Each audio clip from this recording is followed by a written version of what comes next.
Hello friends, welcome back to the new tutorial of the Angular. Today we are going to learn ways to add the dynamic CSS custom properties in Angular components using the Renderer2. Those who haven't subscribed my channel yet, please do subscribe my channel, and if you like the video, please do like, share and comment on my video. Let's get started. The Renderer2 service provides a way to modify the styles dynamically without directly manipulating the DOM.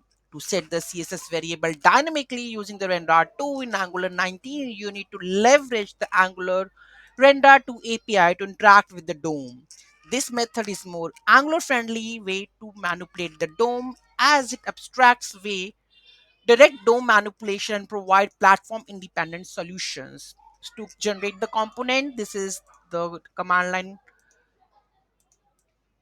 ng generate component css variable. By using this one you can generate the components, and if you want to skip the test cases, then hyphen skip, test cases you can mention out. Okay, then let's come back to the code level. Okay, so css variable component, so here we have, let's go and just check this one. This is here, you can see that we have to import the render2 element ref.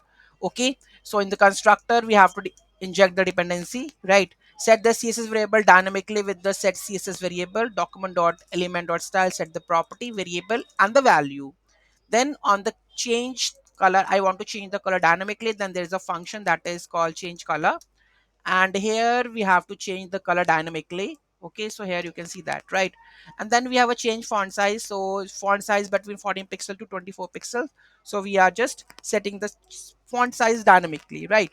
So these are the two methods: change font size and change color. So when I click on the change color, it will change the primary color with the random color, right? So this is a primary color variable, right? So if I go and in the HTML part, here you can see that dynamic CSS, change color and the change font size, these are the two buttons. Here you can see that these are the two buttons, right? So currently they don't have they're not visible. Let me just add some more CSS with the buttons. A button, the color variable is currently background color. A color is by default is white, so can we make it black over there? Let's have a look. So in our CSS file, where we go with the CSS. Okay, so button color currently white. So I will go with FFL. Sorry, 00. Okay, so currently I will go with the 00. So I will see the buttons now. Okay, so when I click on the change primary, the color is changing. So when I click on, so it's dynamic, right?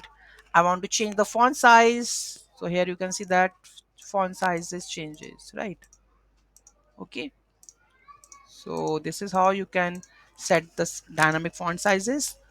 Let's go to the CSS. So make sure define the CSS variable in the root. So the root, the primary color would be this. Font size would be 16 pixels. So this is the initial, right? So after that, this is a basic CSS part, right?